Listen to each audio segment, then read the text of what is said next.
What's up, friends? It's your old pal, Mr. Carly, coming at you with another government review video. Despite the fact that Trinity says these aren't helpful, I know she's going to be watching it. So please subscribe to my YouTube channel, smash the like button. Let's keep those likes higher, those dislikes. Chasing clout. This is Unit 4, the Executive Branch, Presidency, Administrative State. And this quiz is only going to be on topic 1. So, intro to the executive, pretty easy peasy. The one big question is what are the specific roles of the president in the American political system? And we also need to know about the qualifications of the president. So if you look at your Unit 4 cover sheet, the knowledge, the 2.0 section is going to ask you about these factoids. So what are these roles? What do they mean? And then also the 3 big constitutional qualifications of the presidency. If you know some extra things or some little tidbits that I gave you of stuff that has happened or could happen, then that's fine, but that's the big thing. Your 3.0 and your 4.0 are going to be based off of this. We're going to look at specific roles that the president played in different examples. We've already looked at a historical example with President Truman after the Korean War. And then also, I put up a bunch of headlines of different things that President Trump did during his first term, because that was the last time I taught government. So who's missing? Well, we don't have anything from former President Biden, so maybe the situation on the test will be something related to that. But basically, I'm going to give you a situation. I'm going to ask you to identify a couple of roles that are being portrayed in that example. This is going to show up, but it's also going to be part of our project. So you do have to know what the 25th Amendment does, which we'll go over, and then also the succession plan for the president. So there it is. If it's not on here, then I shouldn't ask you about it directly. One thing that won't show up is the Electoral College, really. It's kind of just like that's how the president's elected. If you want to know more about the Electoral College, where it comes from, and how that all works, we can get to it later. It just depends on time. So there you go. Also, keep note. Oh, sorry, the private stuff. Keep note that if you go to, this is just 1A for example, but if you go to the files channel and you wait a while and you go to class materials, Unit 4 is what we're on, the executive branch. The slideshow is right here. All the handouts so far are here. 4.2 is topic 2. That's not going to be on the test, so don't worry about it right now. 4.1 stuff will be. Federalist 70 is an assignment, but it could help you understand kind of the roles of the president that the framers were looking for. All right, here's the slideshow. By popular request, there's a Subway Surfer on this one. Just this one, though, because you people are messed up. Okay, so one thing we're looking at during this unit is greener lawns. Wah, wah. All right, there she is. We'll do this one. Okay, anyway. One thing that we've talking about is what qualifies a good, strong, impactful presidency beyond just your own political ideology, because people tend to like presidents that are similar to what their ideologies are. And so beyond that, and then more importantly, what we're going to talk about this unit is, has the American presidency of the executive branch become too powerful? So we're going to look at the roles and qualifications of the presidency first to better understand that. So here, you know what? That wasn't very long. You want an extra Subway Surfer? I can get you an extra Subway Surfer. Hang on a second here. There you go. Go right up. Now, you know what? I'm gonna skip this one because that wasn't really that important. So, I mean, it was important, but it wasn't like, huge. I feel like now that I'm talking about it, I'm going to use it. Okay, anyway. All right, so one thing that we discussed was getting to and staying in the White House and what that looks like. So this is all, again, on the same exact note sheet, but the Constitution allows for a 4-year term. The OG Constitution does not allow for a term limit. There is no term limit in the OG Constitution, but the 22nd Amendment limits to 2 terms. There is 22nd Amendment limits them to 2 terms. And I know there's been some news about that potentially changing. You can't do that by executive order. You would need a constitutional amendment, just FYI. So 2/3 majority of both. Generally, there's 2 ways to amend the Constitution, but 2/3 majority of the House and the Senate, and then 3/4, which is 38 U.S. states would need to approve it on top of that. So anyway, 7 presidents chose not to run for the first term. 13 succeeded in receiving a second term.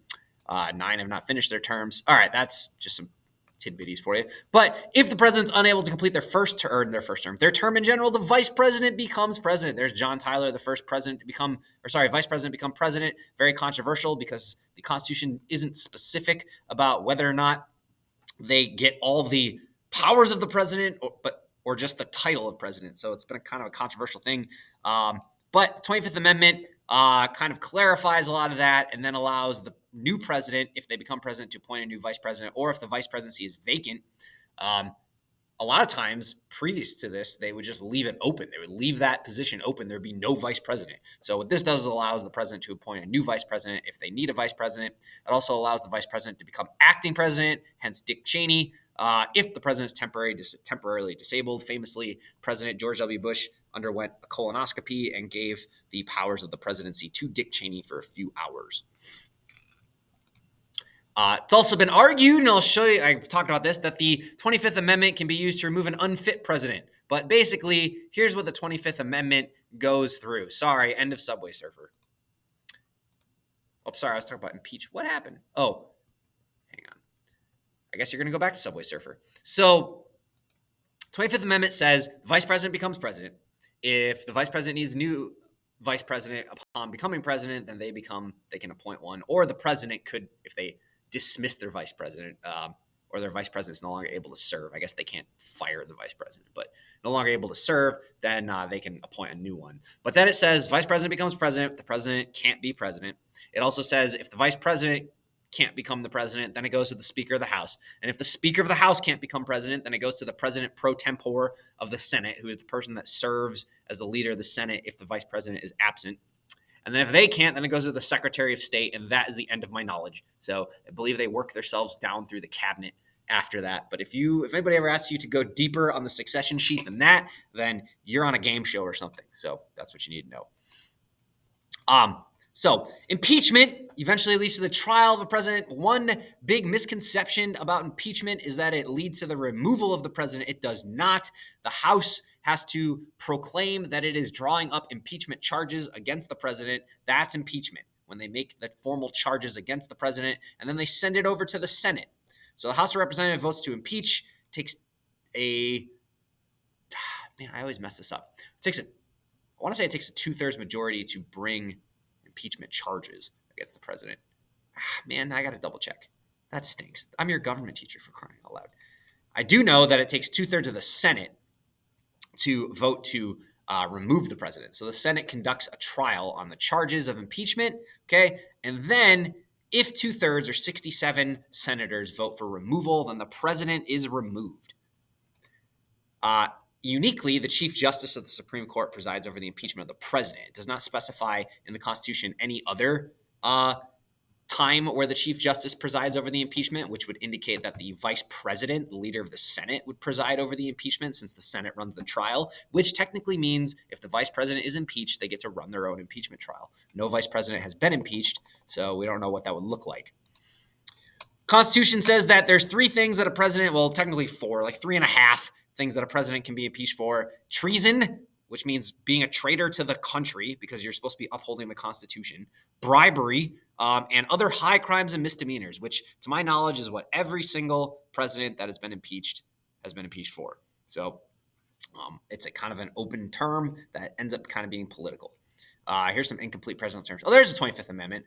The one thing I want to turn out is in the 25th Amendment, it also says that if a president, it's right here, succession clause. There's the succession.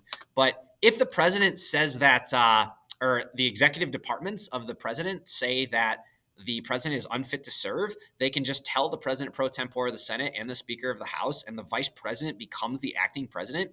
And then the president has a certain amount of time to transmit information to the Senate and the House that they want their power back. And then it actually ends up being a vote. So it's kind of crazy. The House of Representatives and the Senate can vote on, I think it's 2/3 majority that the president will need to be removed on the 25th Amendment. So it's a way of kind of getting the result of impeachment without getting impeachment. That is a complex system that is going to be in your project. You do not have to know all of that for the test. There it is right there, 2/3 vote. All right, we already did impeachment. Sorry, this is a little messed up. We also talked about Hamilton and the views. But what I would like to focus on are the roles of the president, which is the last thing that you kind of need to have an understanding of. They're right here. So the president has a lot of roles, but political scientists, in order to categorize them and understand them better, they like to label the president's roles into 6 things. Sometimes there's more than that, but there's 6 that you really need to be responsible for.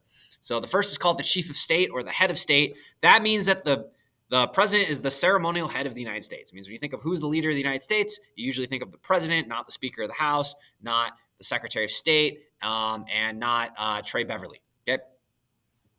Chief executive, it means that they enforce the laws. It's kind of similar to the chief administrator because the administration is in charge of enforcing the laws, but the president is like the CEO of America. They carry out the policies of America, basically. Okay. And they use their administration to do that. Chief legislator, the president does not pass laws, but they play a key role in setting the legislative agenda. You see this in the State of the Union address. You see this in working with Congress. Oftentimes, the president is seen as the leader of their party. They are the number one leader of their party. So they're going to be working with their party, especially in Congress, to get laws passed. Chief administrator kind of goes back up with chief executive. So they kind of play the director of the executive branch. It's a very large bureaucracy. I've said this before. It's the largest employer in the world. It employs the most people. In fact, there's been some stuff in the news about that. There's like 3 million people that work for the government, and currently they're working on potentially cutting that down. So that's a big issue that the chief administrator would play, is how do you run your bureaucracy, the executive branch, and all the departments. Chief diplomat, they're the architect, quote unquote, of U.S. foreign policy. So in Article 2, it very clearly states that like foreign policy is the domain of the president, dealing with other nations. And finally, commander in chief, which kind of goes along with that, ultimate leader of the military. So operating as the leader of the armed forces. People also say the chief of party, like the head member of the political party, and chief citizen, which means you're supposed to be a role model for like the youth, but to me, those ones are kind of silly. They're already kind of embedded, these other ones. So basically what we do is kind of like what we did with Harry S. Truman and President Trump first term. I'll give you a specific example, and I'll have you identify what the roles are. In fact, let's just do this in real time. Write me out. We will go to my news source because I subscribe. Oh, we only got 2 minutes left, so I better hurry the heck up. Let's just say we go to Wall Street Journal right now, see what they got going on.